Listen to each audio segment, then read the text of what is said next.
Di bawah terik matahari yang memanggang aspal terminal, Ajeng berjongkok di samping gerobak gorengan ibunya. Tangan cekatan membungkus tahu goreng panas dalam kertas minyak untuk pelanggan yang mengantri. Sesekali ia melayangkan pandangannya ke arah anak-anak jalanan yang bermain di antara deruk knalpot bus. Sementara ibunya, Bu Sari, memanggil penumpang yang lewat dengan suara serak, menawarkan pisang goreng yang masih mengepul. "Ajeng, ambilkan tepung lagi di bawah. Habis ini kita goreng pisang lagi," perintah ibunya dengan nada terburu-buru, sementara pelanggan semakin ramai memenuhi sudut terminal. Ajeng berjalan menuju bawah gerobak untuk mengambil karung tepung, tetapi gerakannya terhenti oleh suara bentakan dari kejauhan. Seorang pedagang lain sedang beradu mulut dengan seorang pria berseragam loreng oranye. "Kamu pikir terminal ini tempat jualan gratis, bayar uang keamanan atau angkat kaki?" teriak pria itu sambil menunjuk-nunjuk pedagang yang memohon-mohon agar diberi waktu lebih lama. Ajeng menggertakkan gigi, matanya memperhatikan kejadian itu dengan amarah yang tertahan. Namun ia tahu bahwa turun tangan sekarang hanya akan membawa masalah pada ibunya. Ketika kembali ke gerobak, ia menemukan ibunya sedang menghitung uang recehan dengan wajah cemas, lalu berbisik pelan. "Mereka datang lagi, Ajeng. Aku dengar besok giliran kita. Kalau mereka berani macam-macam, aku tak akan diam saja, Bu," balas Ajeng, meskipun ia tahu ancaman itu lebih serius daripada yang ia ungkapkan. Hari itu, setelah terminal mulai sepi, Ajeng duduk di atas gerobak yang kosong. Matanya menatap langit yang perlahan gelap, berusaha memahami bagaimana mereka bisa bertahan di tengah tekanan seperti ini. Sebelum pulang, ibunya menyelipkan selembar doa kecil ke tangan Ajeng, mengatakan, "Kamu kuat, Nak. Kalau kita tak punya siapa-siapa, kebaya ini cukup untuk melindungi kita."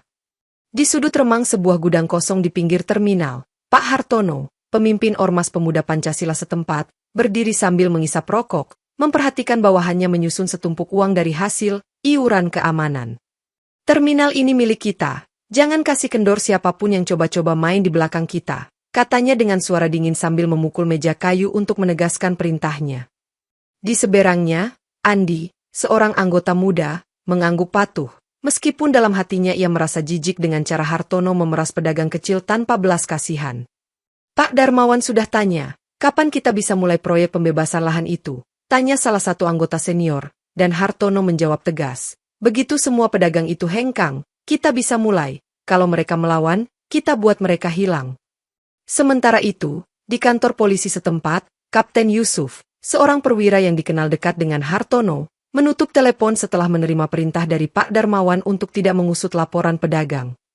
"Jangan bikin keributan yang tak perlu. Kalian cuma perlu membungkam siapa saja yang coba lapor ke atas," ujar Kapten Yusuf kepada anak buahnya. Di sisi lain, Pak Darmawan sedang mengatur pertemuan dengan investor, menjanjikan bahwa proyek terminal baru akan dimulai tanpa hambatan, meskipun ia tahu semua itu dibangun di atas penderitaan rakyat kecil. "Saya serahkan semuanya pada Hartono, dia tahu apa yang harus dilakukan," ucapnya kepada investor dengan senyum lebar yang penuh tipu daya. Di luar gudang, seorang pria tua yang bekerja sebagai penjaga terminal melihat gerombolan anggota ormas itu dengan wajah ketakutan. Tetapi ia memilih berbalik tanpa berkata sepatah kata pun. Malam itu, Hartono memandang bendera ormas yang tergantung di dinding gudang dan berkata pelan, "Terminal ini adalah sumber uang kita, jangan ada yang coba-coba merebutnya dari tangan kita." Suara deru mesin bus bercampur dengan teriakan pedagang dan langkah kaki orang-orang yang berlari menjauh ketika sekelompok anggota ormas muncul di sudut terminal, membawa celurit dan tongkat kayu. Ajeng yang sedang melayani pelanggan terpaku sejenak melihat mereka mendekat. Sementara ibunya buru-buru memindahkan barang dagangan ke tempat aman. "Bu, cepat, jangan sampai mereka sentuh gerobak ini," seru Ajeng sambil berusaha menarik ibunya yang panik. Namun, sebelum mereka sempat menyelamatkan semuanya, seorang anggota ormas menendang gerobak hingga terbalik, membuat gorengan, tepung, dan minyak tumpah ke tanah. "Kamu pikir ini tempat jualan gratis? Minggir kalau tidak mau kena," teriak seorang anggota sambil mengayunkan tongkat ke arah Ajeng. Melihat ibunya menangis histeris, Ajeng meraih sebilah celurit yang tergantung di salah satu sisi gerobak dan berdiri dengan tatapan tajam, membuat anggota ormas itu terkejut sesaat. "Kalian membuat ibuku menangis, nyawa kalian di ujung carok," teriak Ajeng dengan suara yang menggema di antara keramaian terminal, mengundang perhatian orang-orang yang hanya berani menyaksikan dari kejauhan. Seorang pria berbadan besar, yang tampaknya pemimpin kelompok itu, maju mendekati Ajeng sambil tertawa sinis. "Kebaya tak bisa melindungimu, Nona." Namun sebelum terjadi bentrokan, Suara sirene polisi terdengar dari kejauhan, membuat anggota ormas itu mundur dengan cepat sambil berteriak. Ini belum selesai, ingat itu. Ajeng berdiri di tengah kerusakan gerobaknya, memeluk ibunya yang masih menangis, sementara orang-orang di terminal mulai berkumpul untuk melihat apa yang sebenarnya terjadi. Malam itu, Ajeng duduk di halaman rumah kecil mereka, memandangi kebaya ibunya yang robek akibat insiden di terminal, sementara ibunya sibuk menjahitnya kembali dengan tangan gemetar. Kebaya ini sudah lama menemani kita, Ajeng. Tapi kali ini aku takut, mereka akan datang lagi, ucap ibunya dengan suara lirih. Ajeng meraih tangan ibunya yang memegang jarum, menatap matanya, lalu berkata, aku tak akan membiarkan mereka menyentuhmu lagi, Bu. Aku bersumpah. Esok harinya, Ajeng mendatangi sebuah rumah tua di pinggir desa, tempat tinggal Pak Duloh, seorang mantan pendekar yang pernah menjadi teman ayahnya. Aku butuh belajar carok, Pak. Aku tak punya pilihan lain, ujar Ajeng dengan suara tegas, sementara Pak Duloh menatapnya penuh keraguan. Carok bukan untuk main-main, nak. Ini soal hidup dan mati, soal kehormatan yang kau bayar dengan nyawamu, balas Pak Duloh, tetapi ia tahu keberanian Ajeng tak bisa dianggap remeh. Pak Duloh akhirnya menyerah dan mulai mengajarkan dasar-dasar bela diri tradisional, dimulai dengan cara memegang celurit yang benar. Celurit itu bukan senjata biasa, kalau kau menggunakannya, kau harus siap menanggung akibatnya, ujar Pak Duloh sambil menunjukkan gerakan dasar yang membuat Ajeng terengah-engah. Setiap sore, Ajeng melatih gerakan itu di halaman rumahnya, berulang-ulang hingga tangannya lecet, sementara ibunya hanya bisa memandang dengan campuran khawatir dan bangga. Malam itu, Ajeng menatap kebaya ibunya yang tergantung di dinding, berpikir bahwa kehormatan keluarganya sekarang tergantung pada keberaniannya untuk melawan. Keesokan harinya, Ajeng mengumpulkan para pedagang kecil di sebuah tenda sederhana di dekat terminal, menjelaskan rencananya untuk melawan tekanan ormas pemuda Pancasila yang semakin meningkat. Kita tidak bisa terus dibiarkan begitu saja. Sudah saatnya kita berdiri bersama dan mempertahankan hak kita, ujar Ajeng dengan semangat yang menggebu, sementara para pedagang saling pandang dengan harapan baru. Bu Sari, ibunya, menambahkan, Ajeng benar, jika kita tidak melawan, siapa lagi yang akan melindungi kita dari ketidakadilan ini? Para pedagang setuju untuk membentuk kelompok perlawanan kecil, dengan Ajeng sebagai pemimpin mereka, memanfaatkan pengetahuan lokal tentang terminal dan strateginya. Di malam hari, Ajeng dan beberapa pedagang menyusun rencana untuk memata-matai pergerakan ormas, mencatat waktu dan jumlah anggota yang hadir setiap hari. Kita perlu tahu kapan mereka lemah, agar kita bisa menyerang dengan efektif tanpa korban, kata salah satu pedagang sambil menatap peta terminal yang tersebar di meja kayu. Konflik semakin memanas ketika seorang pedagang baru, Budi, mencoba untuk menyela dengan ide radikal. Bagaimana jika kita sabotase peralatan mereka untuk melambatkan operasi mereka? Ajeng menahan diri, menyadari bahwa tindakan drastis bisa membawa konsekuensi serius, namun ia tahu bahwa tanpa aksi tegas, mereka tidak akan pernah menang. Pada malam berikutnya, mereka menyaksikan anggota ormas masuk ke terminal dengan membawa alat-alat berat, menunjukkan bahwa tekanan mereka akan semakin intens. Dengan tekad yang semakin kuat, Ajeng memimpin pertemuan terakhir mereka sebelum melaksanakan rencana perlawanan, memastikan setiap orang siap menghadapi risiko yang ada. Ajeng berhasil menyusup ke dalam kantor ormas di terminal dengan bantuan dari salah satu pedagang yang dikenal sering mendapatkan kepercayaan dari Hartono. Di dalam, ia menemukan tumpukan dokumen yang membuktikan keterlibatan langsung Pak Darmawan dalam proyek pembangunan yang menguntungkan dirinya dan ormas. Ini adalah bukti yang kita butuhkan untuk mengungkap kebenaran, bisik Ajeng kepada dirinya sendiri sambil menyimpan dokumen-dokumen tersebut ke dalam tas kecilnya. Sementara itu, di markas ormas, Pak Hartono mulai merasakan ada yang tidak beres setelah adanya laporan aneh dari beberapa anggotanya. Ada yang menyelidiki kita harus lebih berhati-hati, ujar Hartono kepada bawahannya dengan mata yang tajam dan penuh kecurigaan. Ajeng kembali ke kelompoknya dengan cepat, menunjukkan dokumen-dokumen tersebut dan menjelaskan pentingnya mengungkap korupsi yang terjadi. Kita harus membawa ini ke publik, agar mereka tahu siapa sebenarnya musuh kita, kata Ajeng sambil menunjuk ke halaman terminal yang menjadi pusat kekacauan mereka. Para pedagang setuju untuk bekerja sama dengan seorang jurnalis lokal yang dikenal jujur dan berani, berharap bisa mendapatkan dukungan media untuk perjuangan mereka. Di rumah Pak Darmawan, ia sedang menyiapkan presentasi palsu untuk investor, tidak menyadari bahwa kebenaran tentang korupsi mereka sudah hampir terbongkar. Malam itu, Ajeng dan kelompoknya mulai merencanakan langkah selanjutnya untuk memastikan bukti tersebut sampai ke tangan publik tanpa terdeteksi oleh ormas. Pada suatu malam yang mencekam, salah satu pedagang kecil diserang brutal oleh anggota ormas yang dikirim untuk menghukum mereka karena memberontak. Pedagang tersebut terbaring di tanah dengan luka parah, memicu kemarahan mendalam di hati Ajeng yang tak bisa lagi menahan perasaannya. Tidak ada lagi yang harus disakiti, sudah cukup, teriak Ajeng sambil melangkah maju, menghunus celurit dengan tangan gemetar. Anggota ormas yang menyerang terkejut melihat perubahan drastis pada Ajeng, yang sebelumnya terlihat tenang dan penuh pengendalian. Dengan gerakan cepat dan penuh amarah, Ajeng mulai membela pedagang tersebut, menghantam anggota ormas satu persatu dengan celuritnya. "Kami tidak akan takut lagi, kami akan melindungi keluarga dan martabat kami," seru Ajeng sambil berlari melawan musuh-musuhnya.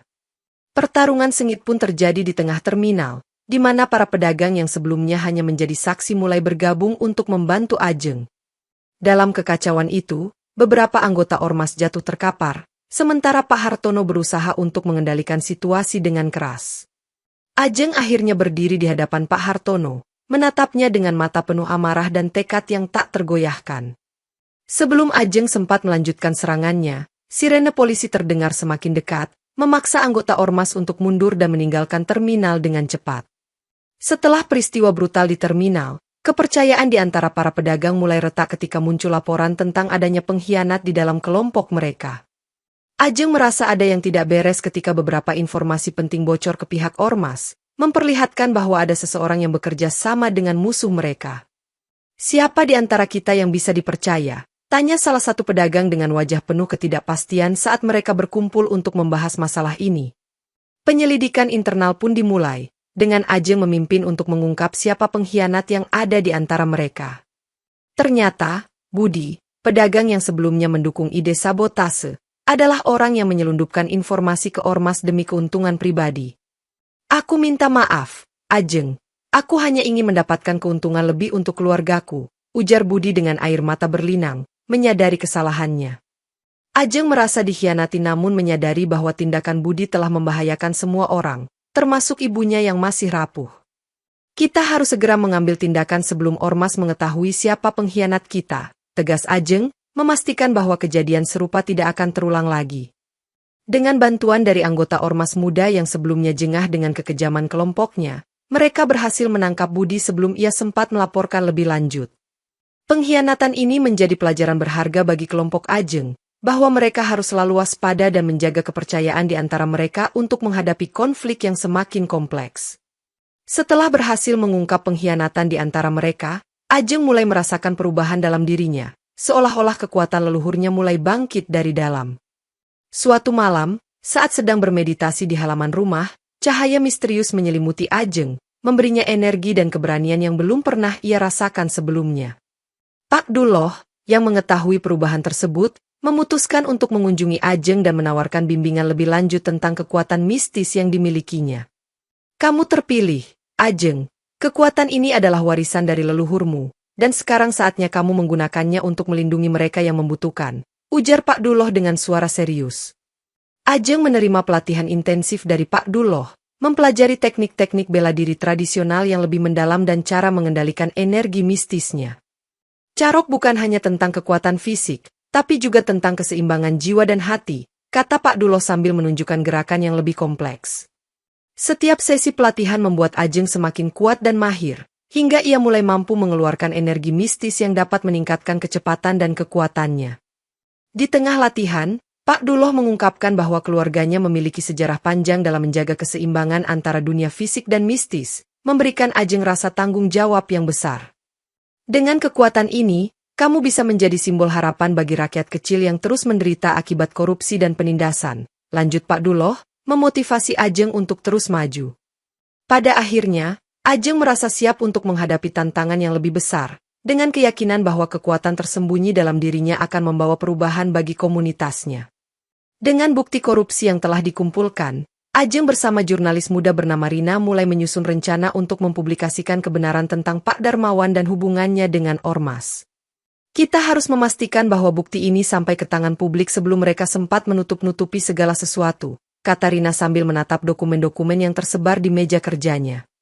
Mereka mengatur pertemuan rahasia dengan rekan-rekan jurnalis lainnya, membahas strategi untuk menyebarkan informasi ini melalui media sosial dan siaran pers.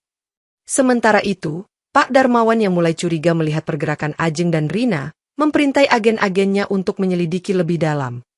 Kita harus menghentikan mereka sebelum mereka bisa merusak semua yang telah kita bangun, ujar Pak Darmawan kepada Kapten Yusuf dengan tatapan penuh ancaman. Di tengah persiapan publikasi, ancaman mulai bermunculan, dengan surat dan pesan anonim yang mengancam keselamatan Ajeng dan keluarganya.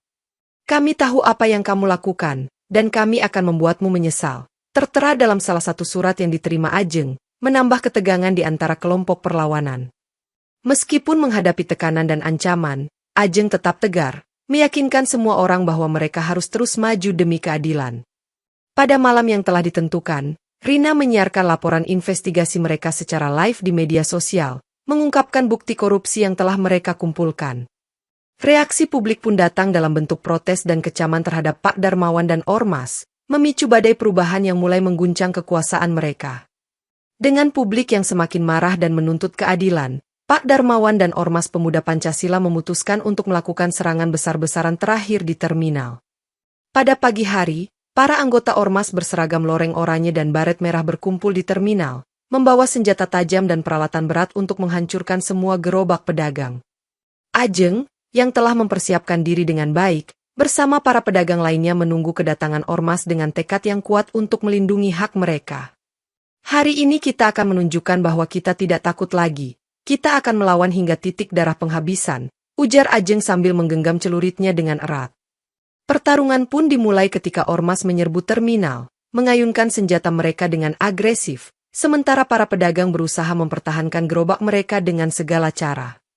Ajeng bergerak lincah di antara kerumunan, menghindari serangan dan membalas dengan gerakan carok yang telah ia pelajari, menghentikan beberapa anggota Ormas dengan cepat. Pak Hartono, mengenakan setelan hitam yang mencolok, memimpin serangan dari depan, menunjukkan sikap arogan dan tidak takut menghadapi perlawanan.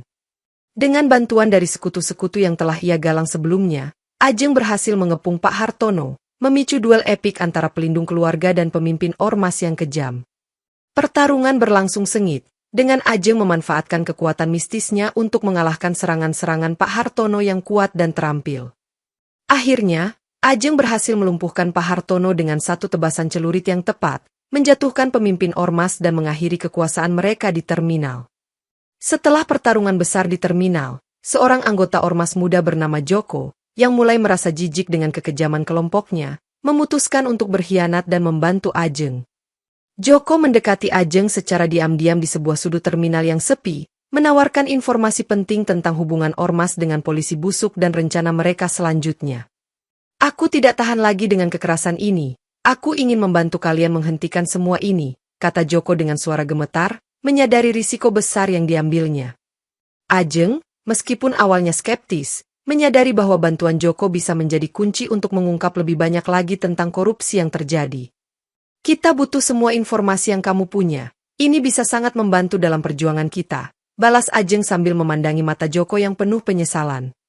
Joko kemudian membawa Ajeng dan Rina ke sebuah gudang tersembunyi di mana mereka menemukan dokumen dan rekaman yang membuktikan kolusi antara Ormas dan polisi busuk. Ini adalah bukti nyata bahwa Ormas ini tidak hanya melindungi kepentingan pribadi mereka, tapi juga bekerja sama dengan aparat yang korup, jelas Joko sambil menyerahkan materi bukti tersebut. Dengan informasi baru ini, Ajeng dan kelompoknya menyusun rencana untuk menyerang pusat kekuasaan Ormas dan mengungkap lebih banyak lagi tentang jaringan korupsi mereka.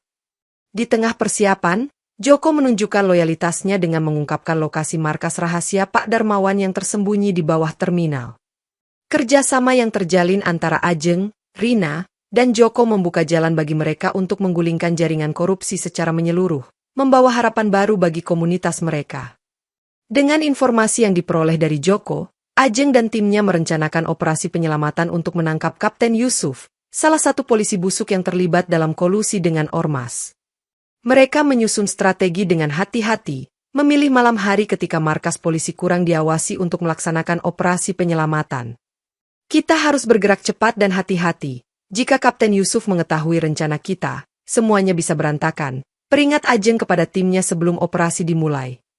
Dalam kegelapan malam, mereka menyusup ke dalam markas polisi, menghindari patroli dan menggunakan gerakan diam-diam untuk mencapai ruang di mana Kapten Yusuf berada. Dengan bantuan Joko yang memberikan informasi tata letak markas, mereka berhasil menemukan dan menangkap Kapten Yusuf tanpa terdeteksi oleh anggota polisi lainnya. "Kamu tidak bisa bersembunyi lagi, Kapten. Keadilan telah datang untukmu," kata Ajeng sambil menahan Kapten Yusuf yang terkejut. Bukti kolusi antara Kapten Yusuf dan Pak Darmawan segera dikumpulkan, termasuk rekaman percakapan dan dokumen keuangan yang membuktikan keterlibatan mereka. Setelah operasi berhasil, Ajeng dan timnya membawa Kapten Yusuf ke tempat aman, memastikan bahwa ia tidak bisa lagi mengancam perjuangan mereka. Publik pun mulai mengetahui keberhasilan ini melalui laporan media yang dipublikasikan oleh Rina, semakin memperkuat posisi mereka dalam melawan korupsi. Dengan Kapten Yusuf yang kini berada di tangan hukum, tekanan terhadap ormas dan pejabat korup semakin meningkat, membawa harapan bagi perubahan yang lebih besar di komunitas mereka. Menyadari bahwa bukti korupsi telah dipublikasikan dan Kapten Yusuf telah tertangkap, Pak Darmawan mulai menggunakan media untuk menjelekkan nama Ajeng dan kelompoknya. "Ini hanyalah seorang pemberontak yang mengacaukan ketertiban. Mereka hanya ingin mendapatkan perhatian tanpa dasar yang kuat," ujar Pak Darmawan dalam sebuah konferensi pers yang dipenuhi oleh media lokal. Berita negatif mulai menyebar, dengan beberapa pihak mencoba untuk menggambarkan Ajeng sebagai sosok yang berbahaya dan tidak stabil. Ajeng dan Rina menyadari bahwa mereka harus berpacu dengan waktu untuk membeberkan lebih banyak bukti korupsi sebelum reputasi mereka semakin tercemar. "Kita tidak bisa membiarkan mereka menang. Kita harus terus mengungkap kebenaran dan membuktikan bahwa kita berjuang untuk keadilan," kata Ajeng kepada timnya dengan tekad yang kuat. Mereka mulai melakukan penyelidikan lebih dalam, mencari bukti tambahan yang bisa mengaitkan lebih banyak pejabat korup dengan proyek pembangunan terminal. Di tengah upaya mereka, Pak Darmawan mengirim agen-agennya untuk mengganggu dan menyabotase pekerjaan Ajeng dan Rina, mencoba untuk menghentikan mereka dengan cara-cara licik. "Kita harus tetap fokus dan tidak terpengaruh oleh serangan mereka. Kebenaran akan selalu menang," ujar Rina kepada timnya saat menghadapi ancaman terus-menerus. Ajeng juga menghadapi tekanan dari pihak ormas yang masih setia kepada Pak Darmawan, dengan serangan fisik dan psikologis yang semakin intens. Meskipun menghadapi banyak rintangan, Ajeng dan kelompoknya berhasil mengumpulkan cukup bukti untuk mengungkap seluruh jaringan korupsi, siap untuk melancarkan serangan terakhir yang menentukan. Menyadari bahwa ini adalah kesempatan terakhir untuk menghentikan korupsi secara menyeluruh, Ajeng dan timnya memutuskan untuk melancarkan serangan terbuka terhadap pejabat dan ormas yang masih bertahan. Pada pagi hari yang cerah, mereka mengorganisir aksi besar di terminal, mengundang semua pedagang dan pendukung untuk bergabung dalam demonstrasi damai yang akan berubah menjadi perang terbuka. "Hari ini kita menunjukkan bahwa kita bersatu untuk keadilan. Tidak ada lagi yang bisa menghentikan kita," seru Ajeng kepada kerumunan yang semakin besar di sekitar terminal. Pak Darmawan dan anggota ormas yang tersisa mencoba untuk menekan aksi tersebut dengan kekerasan, mengayunkan senjata dan menggunakan alat berat untuk menghancurkan gerobak pedagang. Pertarungan sengit pun pecah di antara kedua belah pihak, dengan Ajeng menggunakan celurit warisan leluhurnya untuk menghadapi Pak Darmawan dan ormas dengan penuh keberanian. Di tengah kekacauan, para pendukung Ajeng mulai melawan ormas dengan taktik yang telah mereka rencanakan sebelumnya, memanfaatkan kelemahan musuh untuk memenangkan pertempuran. Pak Hartono, yang terluka parah dari pertarungan sebelumnya, mencoba untuk melarikan diri, tetapi ditangkap oleh Ajeng yang tidak membiarkan musuhnya kabur. Dengan dukungan kekuatan mistisnya, Ajeng berhasil mengalahkan Pak Darmawan dalam duel terakhir yang menentukan, mengakhiri kekuasaan mereka di terminal secara definitif. Warga terminal dan pedagang kecil bersorak-sorai melihat kejatuhan ormas, merayakan kemenangan mereka atas penindasan dan korupsi yang telah lama menimpa komunitas mereka. Setelah perang terbuka usai, Ajeng berdiri di tengah terminal yang hancur namun penuh harapan, memandang ke masa depan dengan keyakinan bahwa keadilan telah menang dan mereka bisa membangun kembali dengan lebih baik. Dengan kekalahan ormas dan terungkapnya seluruh jaringan korupsi, Ajeng dan Rina bekerja sama untuk memastikan bahwa semua bukti yang telah mereka kumpulkan disebarkan secara luas ke seluruh negeri. "Kita harus memastikan bahwa apa yang terjadi di sini tidak akan terlupakan dan menjadi pelajaran bagi orang lain," kata Rina sambil mengorganisir konferensi pers besar-besaran. Berbagai media nasional mulai meliput kasus ini, menyoroti keberanian Ajeng dan kelompoknya dalam melawan korupsi dan penindasan. Publik yang telah marah mulai menuntut pertanggungjawaban penuh dari pejabat yang terlibat, dengan demonstrasi dan protes yang tersebar di berbagai kota. Di tengah perayaan kemenangan mereka, Ajeng menyadari bahwa perjuangan mereka telah menginspirasi banyak orang untuk berdiri melawan ketidakadilan di tempat lain. Kita telah membuka mata banyak orang tentang apa yang sebenarnya terjadi di balik layar. Ini adalah awal dari perubahan yang lebih besar, ujar Ajeng kepada kelompoknya dengan bangga. Namun, Ajeng juga menyadari bahwa meskipun ormas dan pejabat korup telah terjatuh, masih banyak tantangan yang harus dihadapi untuk memastikan keadilan tetap ditegakkan. Kapten Yusuf, yang kini di penjara, mulai mengungkapkan semua informasi yang ia miliki tentang jaringan korupsi yang lebih luas, membantu Ajeng dalam mengungkap lebih banyak lagi kasus serupa. Dengan bantuan dari rekan-rekan jurnalis dan aktivis, Ajeng terus melanjutkan misinya untuk membersihkan sistem dari elemen-elemen korup dan memperjuangkan hak-hak rakyat kecil. Keberhasilan mereka di terminal menjadi simbol dari kekuatan komunitas yang bersatu, menunjukkan bahwa perubahan besar bisa terjadi ketika orang-orang berani berdiri bersama untuk kebaikan bersama. Setelah semua pertempuran dan perjuangan, Ajeng kembali ke rumahnya untuk merayakan kemenangan bersama ibunya, Bu Sari, yang kini bisa bernafas lega setelah ancaman ormas berakhir. Kamu telah melakukan lebih dari yang bisa aku bayangkan, Ajeng. Aku bangga padamu, ucap Bu Sari dengan mata yang kini berbinar penuh kebanggaan dan kebahagiaan. Ajeng memeluk ibunya erat-erat, merasakan beban berat yang selama ini ia pikul kini mulai terangkat. Namun ia tahu bahwa tanggung jawabnya sebagai pelindung keluarga belum berakhir.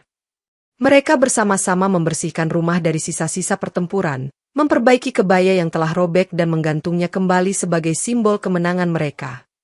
Kehormatan keluarga kita tetap terjaga, dan kita akan terus melindungi apa yang telah kita perjuangkan, kata Ajeng dengan tegas sambil menatap ibunya. Bu Sari mengangguk setuju, menambahkan, perjuanganmu adalah cerminan dari nilai-nilai yang kami ajarkan, teruslah menjadi panutan bagi orang-orang di sekitar kita. Di terminal, para pedagang mulai membangun kembali gerobak mereka dengan semangat baru, berterima kasih kepada Ajeng atas keberanian dan kepemimpinannya. Ajeng juga menerima penghargaan dari komunitas lokal atas jasa-jasanya dalam melawan korupsi dan membela hak-hak mereka, semakin mengukuhkan posisinya sebagai pemimpin yang dihormati. Di malam hari, Ajeng duduk di teras rumahnya bersama ibunya, menikmati ketenangan setelah badai yang panjang, sambil merenungkan perjalanan mereka yang penuh liku. Ini baru permulaan, Bu. Masih banyak yang harus kita lakukan untuk memastikan keadilan dan kehormatan tetap terjaga di komunitas kita, ujar Ajeng, siap untuk tantangan berikutnya. Meskipun Ormas Pemuda Pancasila telah bubar, Ajeng menyadari bahwa masih ada kelompok kriminal lain yang berusaha mengambil alih kekuasaan di terminal dan sekitarnya. Kita tidak bisa lengah, kelompok-kelompok ini akan muncul dari mana saja dan kapan saja, mencari celah untuk merebut kontrol. Peringat Ajeng kepada timnya saat mereka berkumpul untuk membahas situasi terbaru. Mereka mulai melakukan patroli rutin di sekitar terminal, bekerja sama dengan kepolisian yang kini lebih jujur dan berkomitmen untuk memberantas korupsi. Suatu malam, kelompok kriminal baru mencoba menyerang gerobak pedagang, namun kali ini mereka dihadang oleh Ajeng dan para pedagang yang lebih terorganisir dan siap menghadapi ancaman. Kita harus tetap waspada dan bersatu. Jangan biarkan mereka menggagalkan semua yang telah kita capai, kata Ajeng sambil mengarahkan serangan balik dengan strateginya yang matang. Dalam pertempuran tersebut, salah satu pedagang muda terluka parah, menambah semangat Ajeng untuk terus berjuang demi melindungi komunitas mereka. Kita tidak akan membiarkan mereka merusak segala yang telah kita bangun. Ini adalah rumah kita, dan kita akan melindunginya dengan segala cara, ujar Ajeng kepada para pedagang yang terlihat kelelahan namun tetap gigih. Dengan kekuatan dan pengalaman yang telah ia kumpulkan, Ajeng memimpin serangan balik yang efektif, memukul mundur kelompok kriminal tersebut dan memperkuat posisi mereka di terminal. Keberhasilan ini semakin menguatkan reputasi Ajeng sebagai pelindung komunitas, menginspirasi lebih banyak orang untuk bergabung dalam perjuangan mereka. Meskipun menghadapi ancaman baru, Ajeng tetap teguh pada misinya, memastikan bahwa terminal dan lingkungan sekitarnya tetap aman dan damai bagi semua orang. Seiring waktu, Ajeng menjadi simbol perlawanan dan harapan bagi rakyat kecil di seluruh Indonesia, dikenal sebagai sang carok yang tak tergoyahkan. Media nasional dan internasional mulai meliput kisah heroiknya, memperlihatkan bagaimana seorang wanita muda berhasil menggulingkan korupsi dan penindasan di komunitasnya. Ajeng adalah bukti bahwa keberanian dan tekad bisa mengalahkan kejahatan dan ketidakadilan, ujar seorang jurnalis terkenal dalam wawancara eksklusifnya. Dengan popularitas yang semakin meningkat, Ajeng menerima dukungan dari berbagai organisasi dan individu yang ingin membantu perjuangannya untuk keadilan. Namun, di balik sorotan itu, Ajeng tetap rendah hati, selalu mengingat bahwa perjuangannya dimulai dari kebutuhan untuk melindungi keluarganya dan komunitas kecil mereka. Kekuatan sejati berasal dari hati yang tulus dan keinginan untuk membuat perubahan. Kita semua bisa menjadi pahlawan dalam cara kita sendiri, kata Ajeng dalam salah satu pidatonya yang menginspirasi. Pada saat yang sama, Ajeng terus mengungkap kasus-kasus korupsi lainnya, bekerja sama dengan jurnalis dan aktivis untuk membersihkan sistem dari dalam. Meskipun menghadapi banyak tantangan dan bahaya, semangat Ajeng tidak pernah padam, bahkan ketika ia harus menghadapi serangan langsung dari musuh-musuh baru yang muncul. Dukungan dari rakyat semakin mengalir, dengan banyak yang bergabung dalam aksi-aksi damai dan perlawanan, memperkuat gerakan mereka untuk keadilan dan kebenaran. Dalam gelapnya malam, Ajeng berdiri di atas terminal yang kini menjadi simbol kemenangan mereka, memandang bintang-bintang sebagai tanda bahwa perjuangan mereka akan terus berlanjut menuju masa depan yang lebih baik. Setelah segala perjuangan dan pengorbanan, Ajeng mengenakan kembali kebaya ibunya yang kini diperkuat dengan simbol-simbol keberanian dan keadilan, sebagai lambang perjuangan mereka. Kebaya ini bukan hanya pakaian, tapi juga warisan yang membawa nilai-nilai kehormatan dan keberanian yang telah kita perjuangkan, ujar Ajeng sambil mengenakan kebaya tersebut dengan bangga. Di terminal yang kini telah dibersihkan dari semua pengaruh korupsi dan penindasan, Ajeng berdiri tegak, siap menghadapi apapun yang mungkin datang menghampiri. Para pedagang dan pendukungnya berkumpul di sekitarnya, menyaksikan Ajeng sebagai pemimpin yang telah membawa perubahan besar bagi komunitas mereka. Ini adalah momen kita, momen untuk merayakan kemenangan dan memulai babak baru dalam hidup kita, kata Ajeng sambil tersenyum, merasakan beban tanggung jawab yang kini berubah menjadi kekuatan positif. Dengan latar belakang terminal yang sibuk namun damai, mereka mulai membangun kembali gerobak-gerobak mereka, lebih kuat dan terorganisir dari sebelumnya. Ajeng juga mendirikan sebuah yayasan untuk membantu pedagang kecil yang terkena dampak korupsi dan penindasan, memastikan bahwa mereka memiliki dukungan untuk bangkit kembali. Kita telah membuktikan bahwa dengan keberanian dan solidaritas, kita bisa mengatasi segala rintangan. Kini saatnya kita melanjutkan perjuangan ini untuk kebaikan bersama, ujar Ajeng kepada seluruh komunitas. Di malam hari, terminal yang kini penuh cahaya dan kehidupan menjadi saksi bisu dari perjalanan panjang mereka, dari penderitaan hingga kemenangan yang luar biasa. Cerita ditutup dengan Ajeng berdiri di tengah terminal, mengenakan kebaya ibunya yang simbolik, siap untuk melangkah maju dan menghadapi masa depan dengan keyakinan bahwa keadilan dan kehormatan akan selalu menjadi panduannya.